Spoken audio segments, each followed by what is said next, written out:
Welcome to the Educational Leadership Podcast, the podcast where education meets innovation and leaders like you transform schools into thriving communities.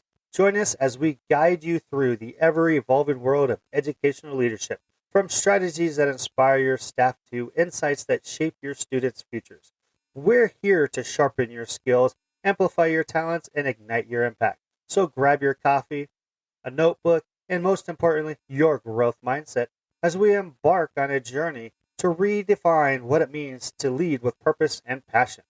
This isn't just a podcast, it's professional development. Let's build better schools together, one episode at a time. Now, here's your host, Principal JL.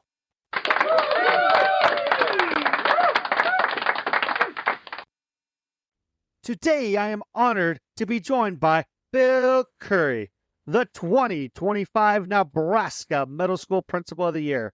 Bill has had a remarkable journey in education, starting as a middle school teacher at Kearney, to coaching basketball at the University of Nebraska-Kearney, to leading schools through growth and transformation.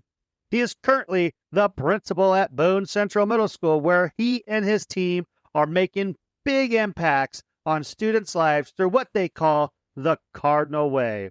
Now let's get to our conversation with Bill Curry.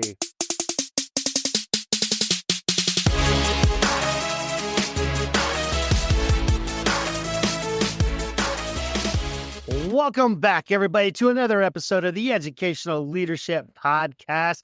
Today, I have my partner crying from Seattle. Yes, that's right. We met out in Seattle. We were driving around our electric scooters and bikes together, having a great time at the United Principals Conference. So today, on today's show, I'm bringing in Bill Curry from Boone Central Middle School. Bill, welcome to the show. Hey, great to be here. When you invited me on, I was like, well, who's going to want to hear about my story? But then I started listening to your podcast and wow, you've had some really cool people on here. So I'm pretty honored that I get to be a part of this. This is a cool thing you got going. Yeah, Bill, thank you very much. Thank you for listening. I'm going to get into the very first question I ask everybody that comes on this show. What inspired you to become an educator? Well, I was in high school. We were in an algebra 2 class. I remember this very specifically. And all of us were struggling. Like, this is a tough class. We were having a hard time understanding the concepts. And this girl that sits in front of me that, I kind of like, oh man, she's cute. She turns around and goes, Bill, do you understand this stuff? And I said, yeah. I had no idea. Like, I'm just as much lost as everybody else. But I said, oh yeah, it's easy. She goes, the best words ever. Well, can you teach it to me? Yes, I can. And so I took that night and I worked. I studied it. I figured it out. And then we got together on a little study date, went to the library, helped her kind of figure it out. She ended up getting a B on the test. Well, then she tells all her cute friends, hey, Bill can teach this stuff better than the teacher can. And that turned into, we'd get a group of us going down to the library, and we had algebra dates. We had calculus dates. We had calc parties at the library. Like, how nerdy is that? Well, we had a group of people that get together and just study together. That shaped my idea to go into college. I thought, if I can do this with my friends, maybe there's a living in it. And I found out I had a gift to teach. That's what got me into education.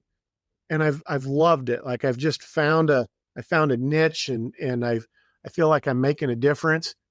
Very rewarding. And I've really enjoyed my journey. Hey, that's a first, right? You got into education because of girls. There's a hot chick that wanted help with algebra. Like, I'm in. There you go. Hey, that's awesome. So what did you teach when you got in and once you finished college? What subjects? So I became a math and PE teacher is what I studied to be. And then I decided I was going to be a high school math or PE teacher. to get into my middle school endorsement, at the time, I needed 3 different disciplines, and looking at my credits, oh, I'm pretty close to social studies endorsement. So I got my math, social studies, PE was what was on my teaching certificate. And then I student taught in Kearney at Sunrise Middle School and did a little bit of student teaching in social studies and math. My cooperating teacher took a job as a principal. They hired me to fill his spot, and that's how I got my foot in the door, and I became a math teacher. Awesome. No, we kind of have a little bit similar. I was math, PE, and DORS. So I had those. I didn't do social studies. I do 3. I wasn't going that far. But outside of that, that's kind of a unique connection that we have for sure. So you're in the math room, you're teaching, at the time. So what are some lessons or what are some experiences you had as a math teacher that helped you become an educational leader down the road? I think I liked the idea that I was helping kids figure things out, right? Like there's just that aha moments. There's a lot of personal satisfaction seeing kids have those aha moments. I think one of the things I think about is just being intentional with what matters, right? Like as a teacher, what do successful teachers have in common? They're very intentional with what they want to do.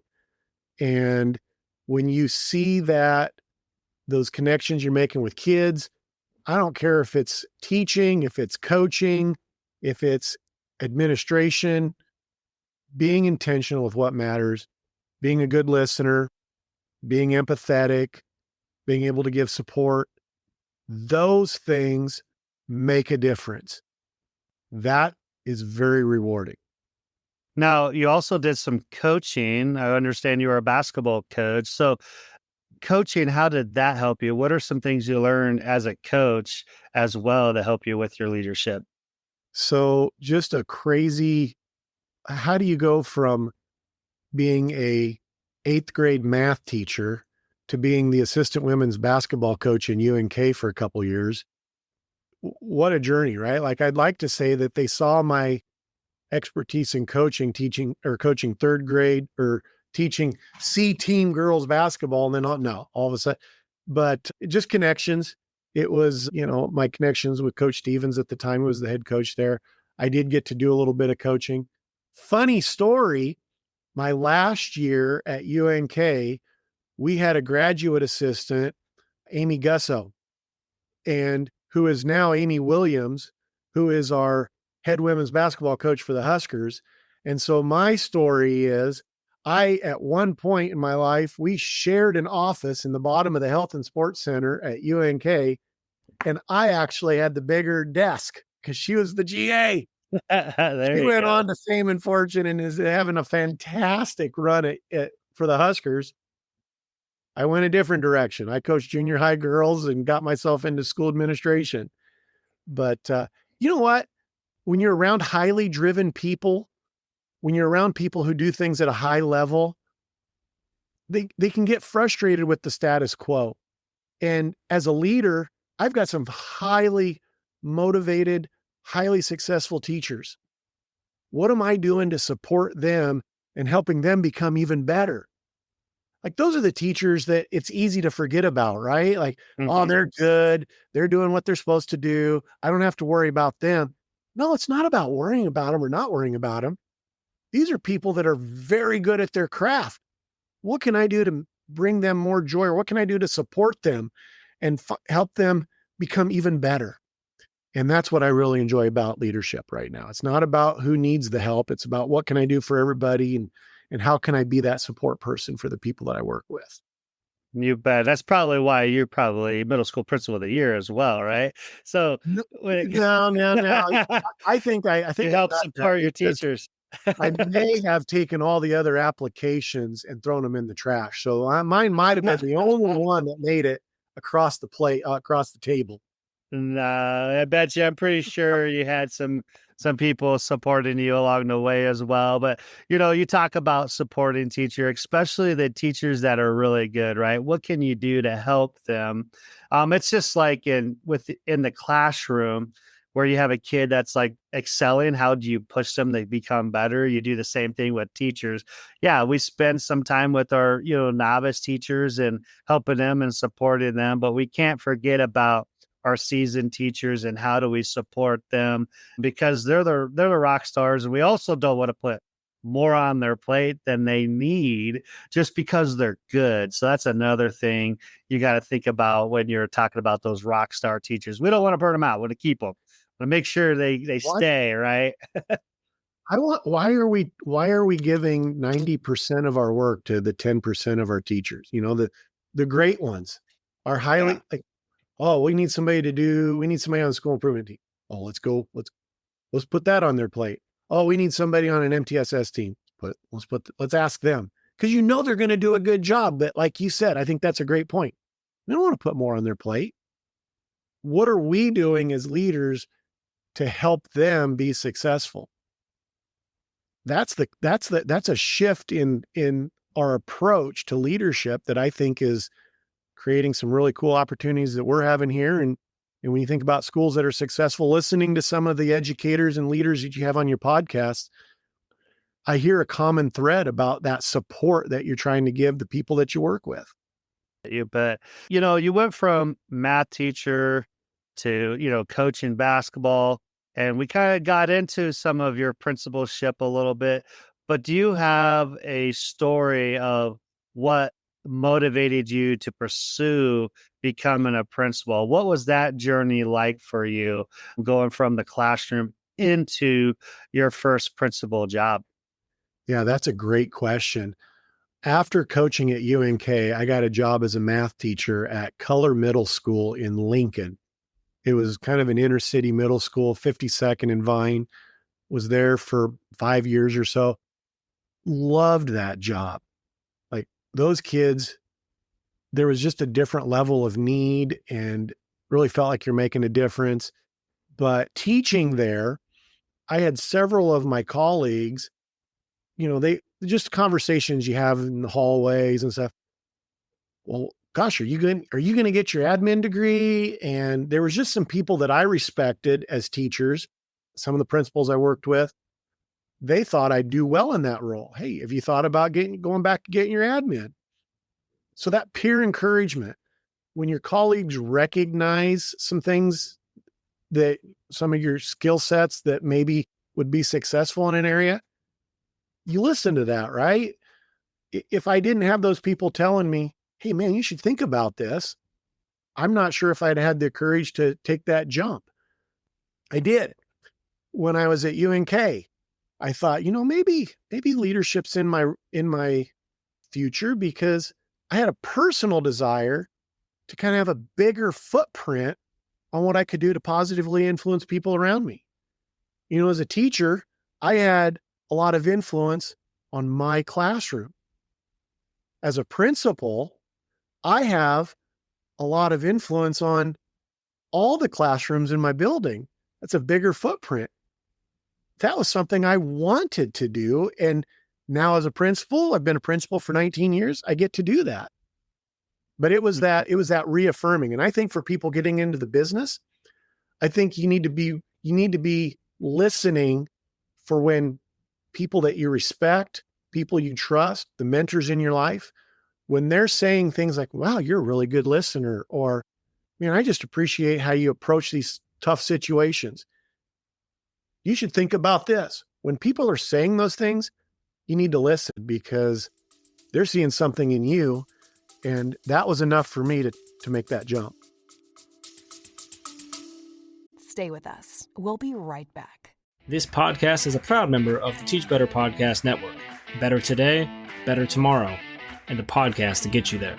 Explore more podcasts at www.teachbetterpodcastnetwork.com. Now let's get back to the episode.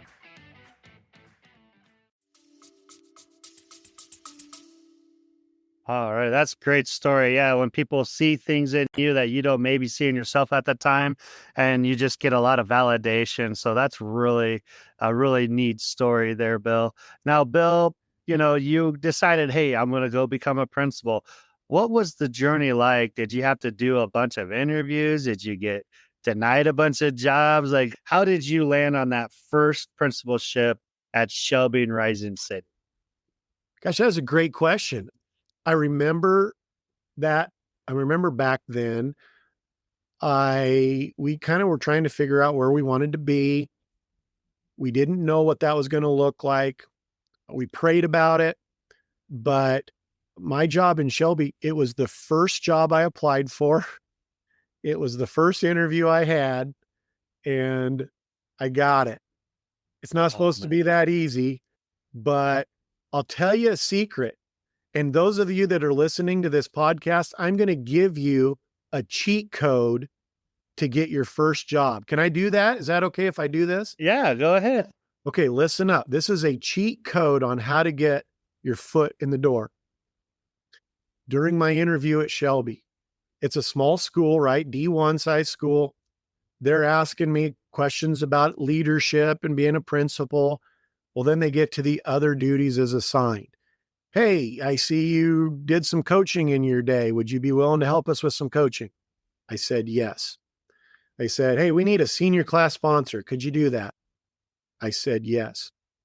Hey, we could use a little bit of help. Like we're one period short on PE teaching. If you think I have time to do this here, yes. The two board members that were this was the part of the interview. I had two board members in the soup. The one guy says to me, Bill, can you drive a bus?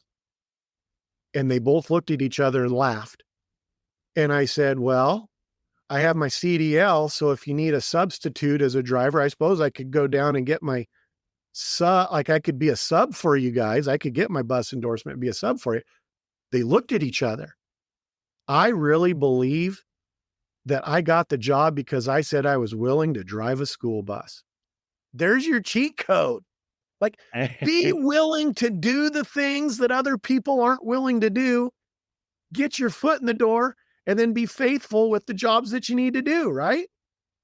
Bet. I did not go to that interview expecting to drive a bus, but here I am. Like, I had a CDL because as a teacher in Lincoln, my summer side gig was working at a fireworks warehouse and packing up fireworks and putting them in a budget truck. And then I got a CDL so I could drive fireworks to different stands across the state. Very simple. I'll go down and get my bus endorsement. I think that's what got me the gig. Yeah, that's one thing we have in common. I actually drove a bus before I became a principal. So one time a superintendent at my first place at Twin Rivers, like, hey, would you be willing to get your CDL and bus driver's license? We need help with bus routes. And then it turned into, oh, we need you to drive your football team to games. So yeah, I started driving buses at my first job. My dad carried it over into Hershey. When I get into Omaha, they were like, you don't need to worry about that. But I still have my CDL. I'm at Hastings and they do know that I can drive a bus. They haven't asked me yet. If they said, hey, we need you to help, I would do it. At the time, we don't need it at this time, but that's kind of cool. We both kind of have that. So did you drive the bus? Did you do all the things that they asked you to do? I drove route. We actually had to let a driver go. He wasn't a safe driver. And it's hard to fire a bus driver when you don't have another one. And so I really struggled at that point because I had to drive the morning and afternoon route. I was driving activities. And then when do I have time for IEP meetings? When can I have my staff meetings? When do I meet with parents and kids before and after school? And so it motivated me to find another driver. But, I loved driving a bus. Now, could I do that at a larger school where I have more responsibility? Probably not. But in Shelby, it worked for me. And I got to know, I knew where all the kids lived. I took kids home on routes, like to just kind of see that part and know where they're coming from, I think helped me in some of my conversations that I had with some of those kids. And I don't know, and so small town, small world, but I'm telling you, for people that want to get their foot in the door, be willing to do what they need. Just be willing to do it and then figure out a way to make it happen.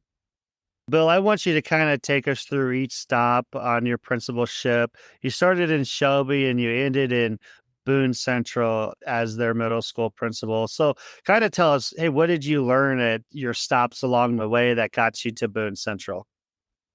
Sure. In Shelby, I learned that leaders have to be willing to do anything.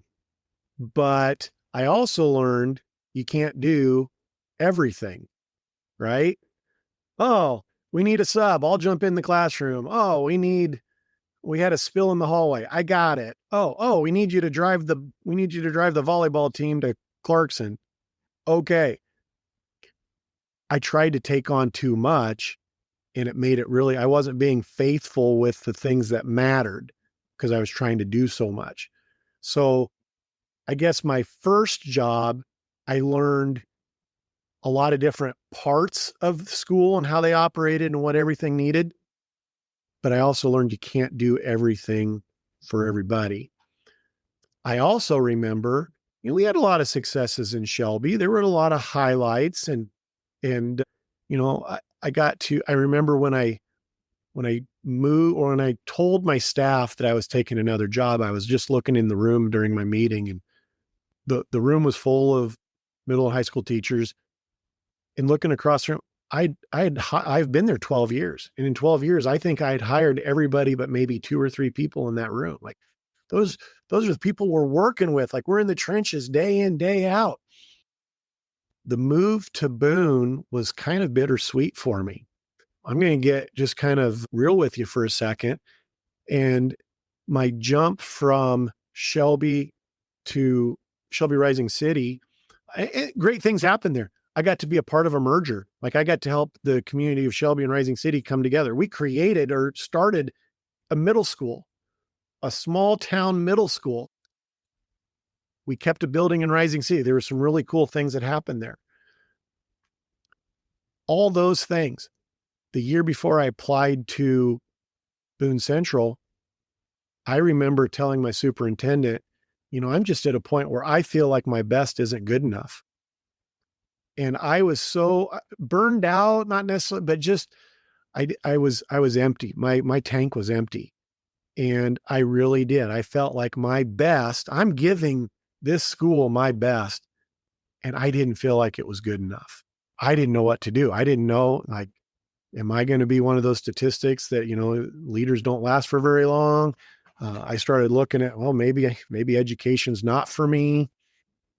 Prayed a lot about it, had a lot of hard conversations with my wife, thought maybe just a change of scenery would be good. So then we started looking at what jobs are out there. This one ended up being a great fit.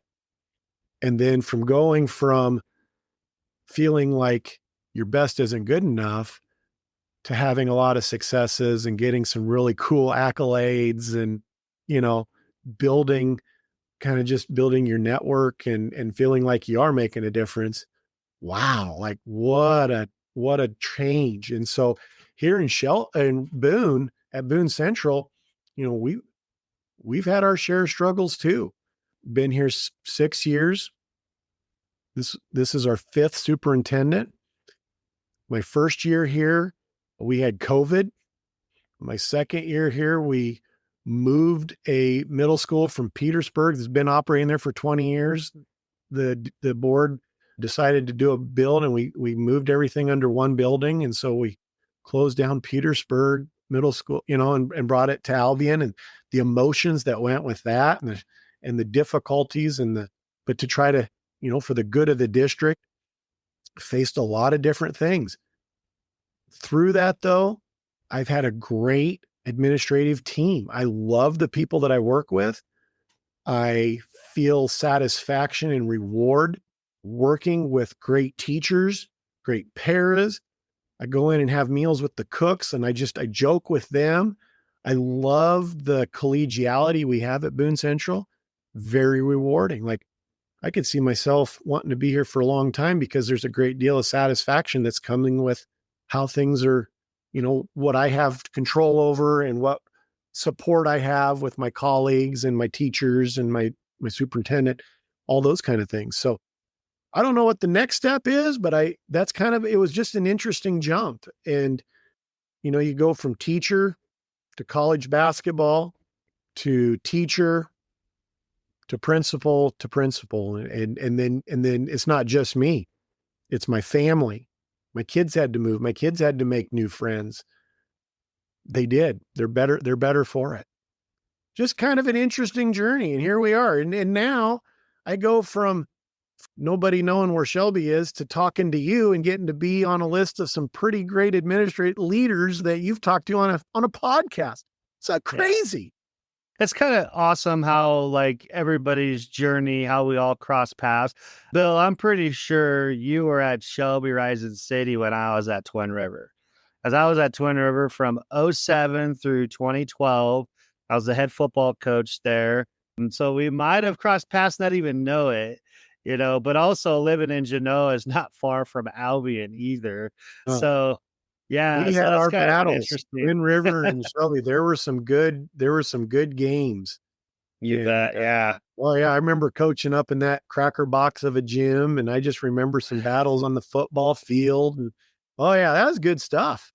Yeah, no, it's been, yeah. So it's kind of crazy, kind of like even us, through our journeys, we have probably crossed paths, didn't even really know it, and until we connected at Seattle this summer. And now here we are doing a podcast. And so, Bill, this past year, you were out in Seattle. You were named the 2025 Nebraska Middle School Principal of the Year. So what I want to know is, how did they break the news? How did you find out that you became the Nebraska Middle School Principal of the Year? First of all, absolutely not on my bingo card, right? Like those kinds of accolades are saved for people that have a presence at a statewide level. There's a handful of people, and it's a tight network, right? Like we know the names of the people that have kind of a presence or a reputation of being outstanding leaders. So I never thought this was going to happen. Put in the application, wrote some things down, right? But I kind of was at a point where I felt like, gosh, just even being in the conversation was pretty cool. There was one, I think it was a Saturday. Patrick Moore, principal at Blue Hill. I think at the time he's the state coordinator on the NCSA executive board. He gives me a call. He says, Bill, are you sitting down? Because I got some good news. And he tells me, and then there's just like this long pause. I couldn't believe it. I'm like, is he pulling my chain here? And it's just kind of like, I'm just processing like, you gotta be kidding me. Well, then I went from kind of quiet and processing to like, wow, that's so cool. And here we are, right? Like, and then getting to, what does it really mean though? I don't know. I think personally, it's a cool thing. Let's be honest. Like you hope to be recognized by your peers for doing a good job. And to me, that's kind of what this is. Like this is a recognition, but not just what I'm doing. I feel like it's a recognition for the good things that are happening in Boone Central. I remember telling our school board president, well, when he called to congratulate me, I said, well, they don't give Coach of the Year honors to coaches who coach mediocre teams. And you were a football coach. Mm-hmm. If you had a 500 season, you're not getting Coach of the Year. But if you win a state championship, you get Coach of the Year. Well, your players have a way of making you look pretty good. Teachers have a way of making us principals look pretty good. And I've been fortunate to be around some pretty amazing teachers. So I kind of look at the recognition more as the great things that are happening at Boone Central. Like it's a validation that we're doing some things right. We're doing some things well. And like we celebrate together. We celebrated together. It is pretty special. Stay with us. We'll be right back. Hey there, amazing educational leaders. If you're finding value in this podcast, learning new insights, getting inspired, or just nodding along thinking, yep, I needed that, then why keep it to yourself? Share this podcast with a colleague, a fellow school leader, or a teacher that is inspiring into leadership. Send them a link, post about it, or just casually drop, hey, you need this in your life the next time you see them. Let's grow this community of game-changing educators together, because great leadership isn't a solo act, it's a movement. Now, back to the show. I think that's great. I mean, I love how, yeah, you got the award, but it does take a team effort, and it does take everybody working together to accomplish the things you accomplish at the building level. You get to be the guy at the top of that building, but you need everybody underneath you to support the things, the vision, the mission that you lay out for them. So with that, I want you to really kind of brag on Boone Central. What are some things that you're proud of at Boone Central Middle School that you would like to share with other people? I'll give you a chance to kind of brag on them a little bit. All right. Well, you know what? I'm going to start with a fail, and then I'm going to turn that into kind of a brag. So just a couple years ago, climate and culture were not great. It kind of felt like an us versus them kind of thing. As an admin team, we weren't meeting the needs, and there were some real challenges on our hands. We weren't meeting the needs of our teachers in a way that we needed to. So we had to focus on climate and culture. Well, that's exactly what we did. So we went back to the drawing board. We had a retreat. We went and sought the wisdom of some people that do climate and culture well. We reached out to Mike Lucas, West Side. We reflected on the things that make Boone Central great. We reflected on what people are proud of. And then that kind of morphed into the Cardinal Way. And we tried to articulate the mission, vision, and values of what we want to be, and we put it on paper. And then we tried to kind of make a little graphic about it in the Cardinal Way. Well, from that, we are able to kind of start to identify, or at least rethink, instead of focusing on the negative through the Cardinal Way. Now we're focusing on the positive, and we're focusing on the things that we're very proud of. So climate and culture have improved. I'm very proud of that and what we've been able to improve here at Boone Central over the last few years. I'm very proud of the fact that we've been able to put some systems in place that help deliver consistent, high quality support to our staff. We've had 5 soups in 6 years. Those systems that we've put in place have been able to help us keep what we're offering at a very high level. It's not contingent upon the person that sits in that chair. I'm proud of that. Curriculum review cycles, school improvement, ESU supports. We ask ourselves now, if we're going to do something like, well, what are we going to do at our next PD? Does it fit into our motto of building character, creating opportunities, or striving for success? How is what we're doing fit into one of those 3 areas?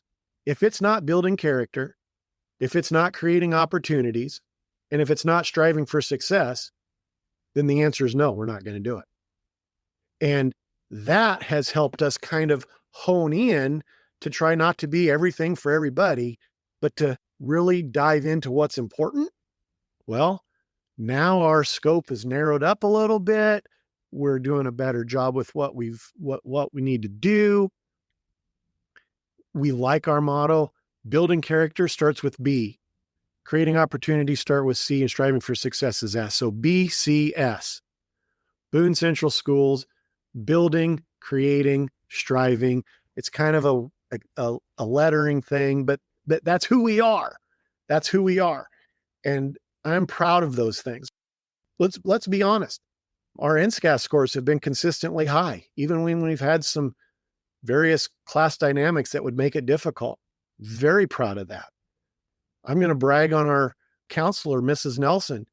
Every year she puts together this character retreat where she takes 8th graders off site and spends the day doing character education, sometimes even bringing in guest speakers. It's phenomenal. Like, that's so easy to support. We've got middle school speech going. Our varsity speech team is very good. Well, not everybody has middle school speech. And not only are we doing middle school speech, but we're letting our 6th graders participate. That's something they can do. 7th and 8th graders get to do the sports.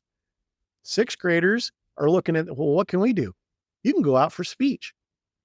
That has kind of fallen into, well, now they want to go out for speech in high school. It's a sustaining program. And then just individual, like little successes. And this one isn't little, this is big. Last year, we had the fewest number of missing assignments as a middle school in the 6 years that I've been here. We didn't do a good enough celebration of that, but that's a very big deal. Like, kids are starting to do their work. How nice would it be for you if kids started to do their work at a much higher level? All of a sudden, some of these problems aren't so big of problems anymore. That's a big deal. We figured it out a little bit last year. Well, we're trying to build on that this year. But we want to, those are some things I think that we're doing well here, or at least I'm proud of. And it's okay to be proud of that. Like, we don't do a good enough job in education of celebrating our own successes. That's not tooting our own horn so much as it is recognizing that there's a lot of good people doing a lot of good things. And there's nothing wrong with that. No, I'm right there with you, Bill. I know public education gets beat up in the national media, so it's up to us to, derive our own narrative from all the great things that we do have going on. Like, you're able to tell people on this podcast all the great things that are happening at Boone Central Middle School. I'm able to kind of toot the horn of Hastings High School because I'll tell you, people had a bad perception of Hastings High School when I showed up here. And I was like, no, you guys don't understand all the great things that actually happen here and the great people that do work here and do the day-to-day grind.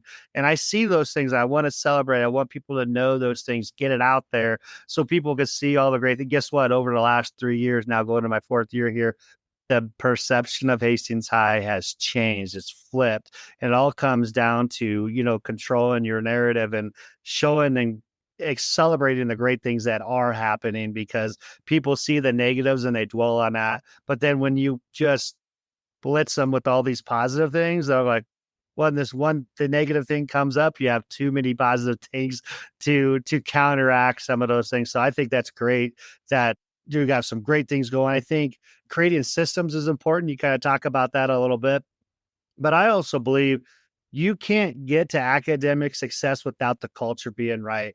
If your culture is right, academic successes will come. And you're kind of seeing some of those things, even though you probably had some academic successes before, but now you probably even taken it to another level of that. So I think, thank you for sharing that piece of wisdom and what you've learned over the last few years and the things that you guys have in place. I think the systems part is important because, like you said, if no matter who's sitting in that superintendent seat, or maybe even someday, Bill, when you're not there, if they have systems, they have the Cardinal Way. They have the way they need to operate. And no matter what happens, they understand what they have to do to be successful. So I think that's awesome. And thank you for sharing that. So, Bill, you and I met out at the Seattle Principal of the United Conference, and we got some good conversations there. I would love to hear some of your biggest takeaways from the United Principal Conference that was hosted by the NASSP and the NAESP this past summer. What are some big takeaways you took from that? Well, this is going to sound similar to the conversation we had maybe over a beverage or two, driving our little electric motor scooters down to a local establishment. But I love this. Like, it was just, I've never been able to go to a national conference before.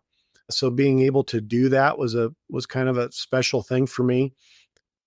I think the biggest takeaway for me was that I got to see Nebraska schools are doing things at a national level. You know how you always look, the grass is greener on the other side. The guy that won the National Middle School Principal of the Year really kind of had a Coach Carter kind of story. Like, I'm not competing with that. Like, that guy's like, he's amazing. Well, guess what? When we actually get to sit down and talk about what's going on and have real talk at the table, we're doing things in Nebraska not just Boone Central, Hastings, across the board. We're doing things in Nebraska at a very high level. And there's a lot of those big time educators that would love to have the opportunities and the support that we have here in Nebraska. And so I think that was one big takeaway. Like, you know what? We can compete with the big boys because we are doing some things well. But professionally too, I went to a session that Dr. Toma, she's a middle school assistant principal at Millard. She did a session on navigating tough conversations. Wow.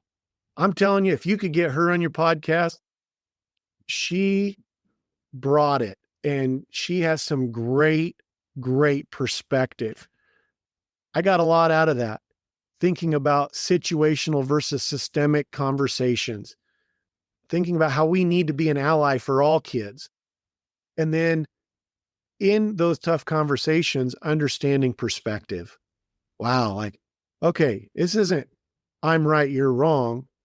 I need to understand your perspective so that we can come together and move forward. Mind shift. That was fantastic.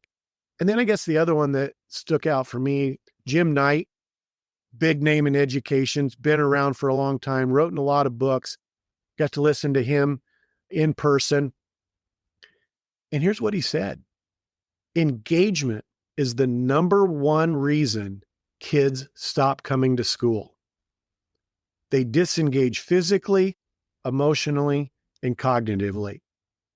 So for the principals who are trying to figure out a way to improve attendance, for principals who are trying to figure out a way to deal with truancy and absenteeism, what if you approach it from a level of engagement?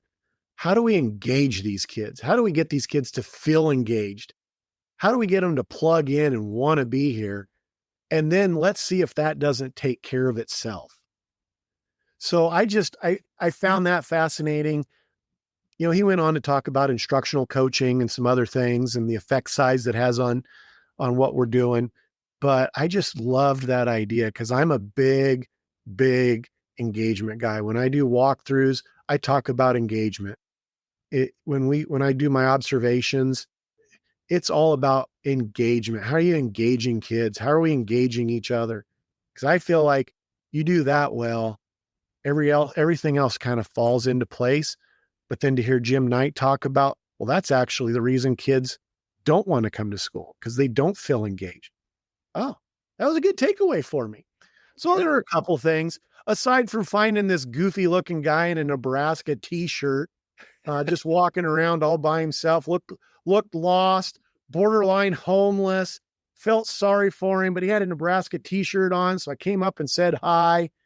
And then all of a sudden we struck up a conversation and then we went on an adventure and took an electric scooter downtown. And now here I am talking to him on a podcast. Like, that's kind of a cool thing.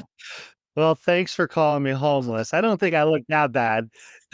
I certainly didn't have the fancy socks and shirt and tie and jacket on at the time, but you know, I played it down, man. I played it down. I was in like chill mode, right? It's like, hey, let's go to this NASSP event. You know, that was a great event. That was fun. But I do know Dr. Anatoma. I've known her for a while. I've listened to her sessions, you know, at the Nebraska state conferences as well. And so, yeah, she's a great person. She's at, you know, Millard North Middle School in the Millard district. I actually was at Millard at one point in my career at Millard North High School. So I kind of know the lay of the land there, but yeah, she's a great person and you get a chance to talk to her. And yeah, I probably will ask her to come on eventually. I just haven't done it yet with everything. But when it comes down to it, Bill, those are great insights. I really appreciate you sharing out those things. So, Bill, what gets you excited about continuing the work as a principal? What is something that's coming up that goes, you know what, this was keep me going as a principal? Stay with us. We'll be right back. All right, educational leaders, you know how we tell our students feedback makes us better? Well, same goes for this podcast. If you've been getting value from this podcast, please take 60 seconds to leave a quick 5-star review. This review isn't just a pat on the back, although I appreciate it. It helps other leaders find the show, join the conversation, and grow right along with us. More reviews equal more reach equal a stronger community of game-changing educators.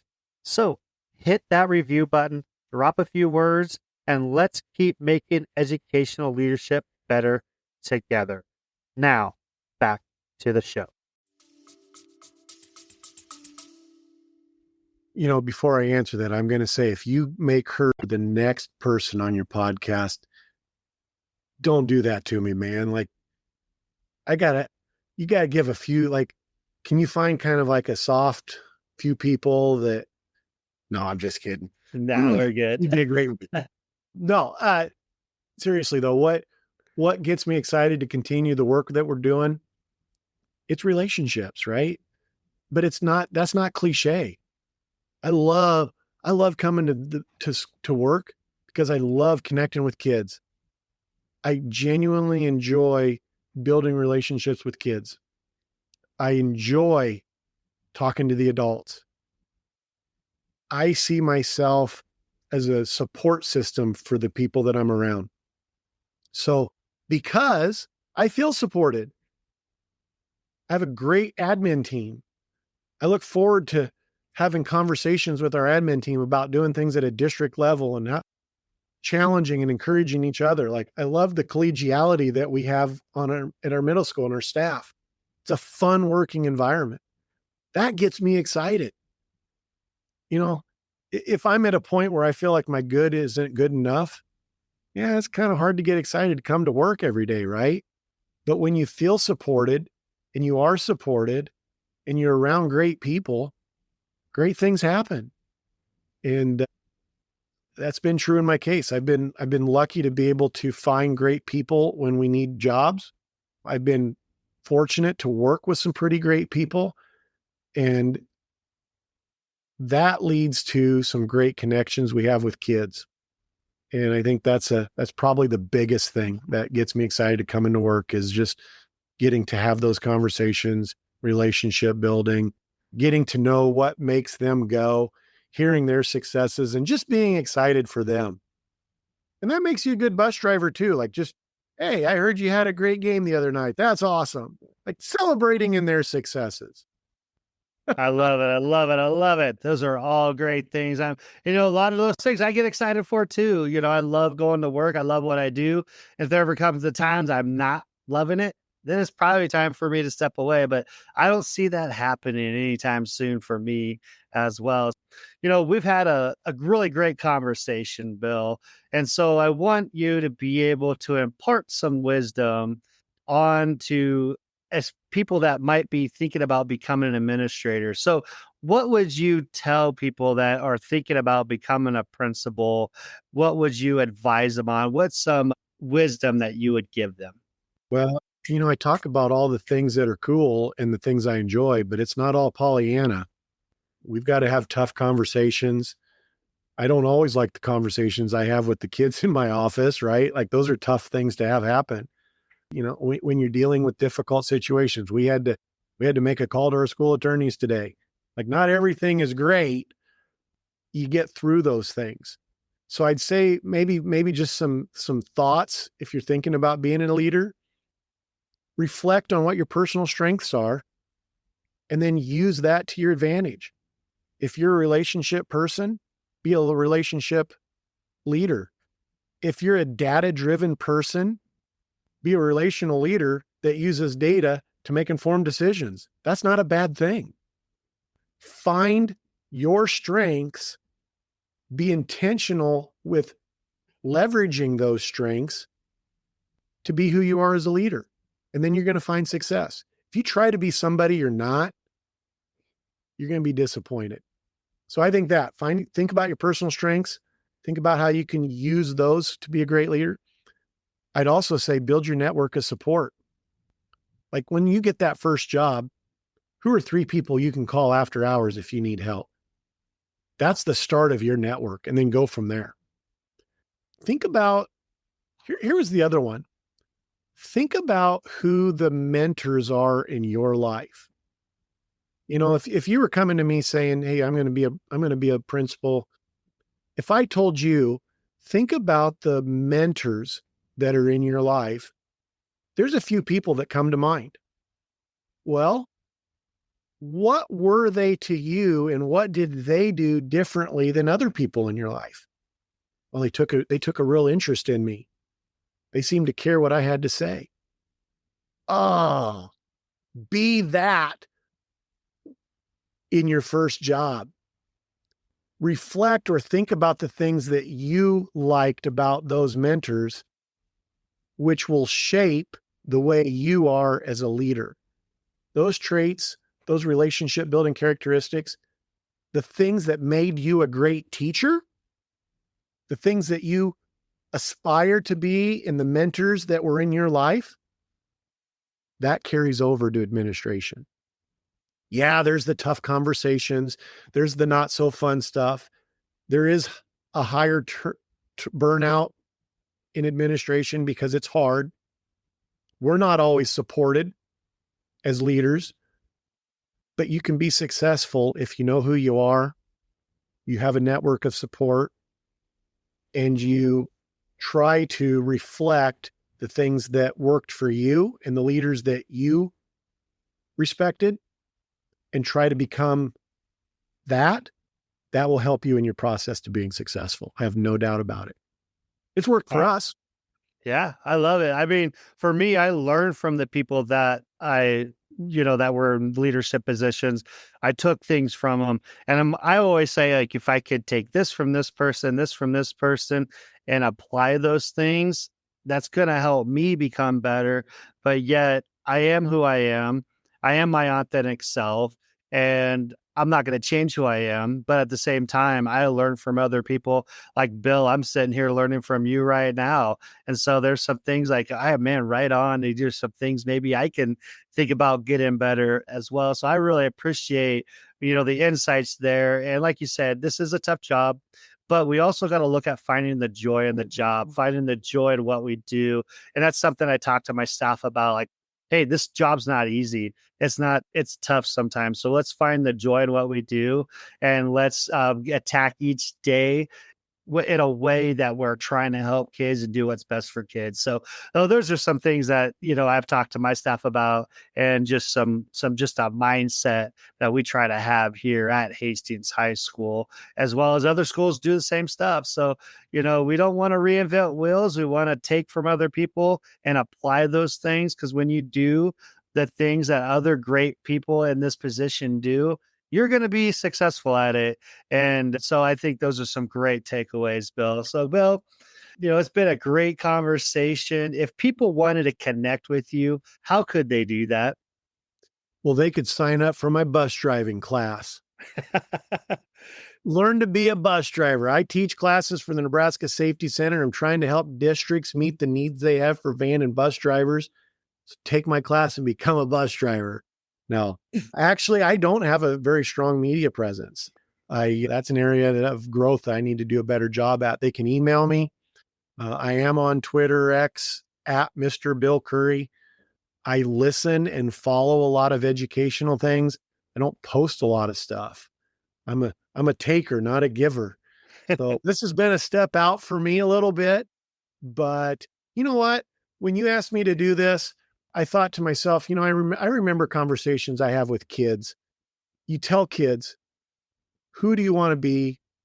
Put people in your life that you want to be like, and you're going to be a better person. Like, put good people around you. Professionally, let's do the same, right? I'm an open, but I'll tell you my hits and I'll tell you my misses. I'll tell you my successes and I'll tell you my fails. But put people in your life, great people. When you surround yourself with great people, great things happen.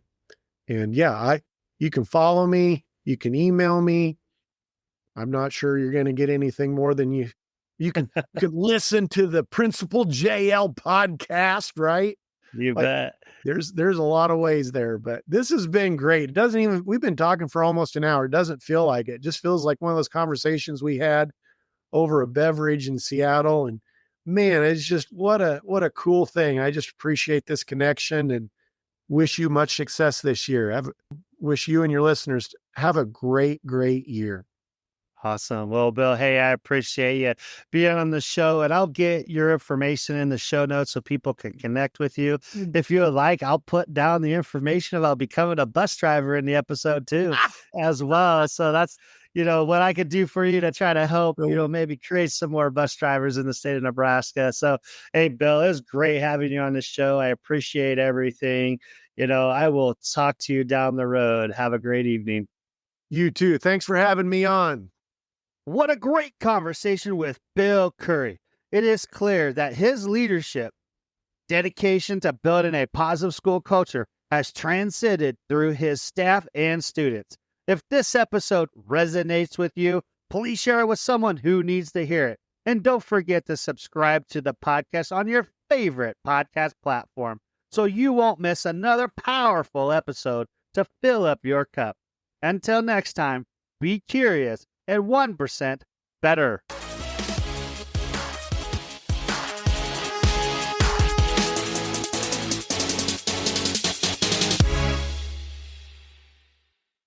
Thank you for sticking around to the very end of this episode. I hope this podcast brings value to you as an educational leader. I would invite you to share this podcast with other educational leaders, or maybe that inspiring teacher who would like to be an educational leader someday. I would also invite you to subscribe and to follow this podcast so you can get the most recent updated episodes when they drop. I would also love it if you leave a review and rate this podcast 5 stars, because that would make this podcast more discoverable to other educators like yourself. You can also follow me on TikTok, YouTube, Instagram, Facebook, X, Threads, and Substack. All you need to do is look for Principal JO, and boom, there I am. This is where we can continue the conversations from the episodes that you have enjoyed. I am so thankful for you guys for listening. Until next time, always be 1% better.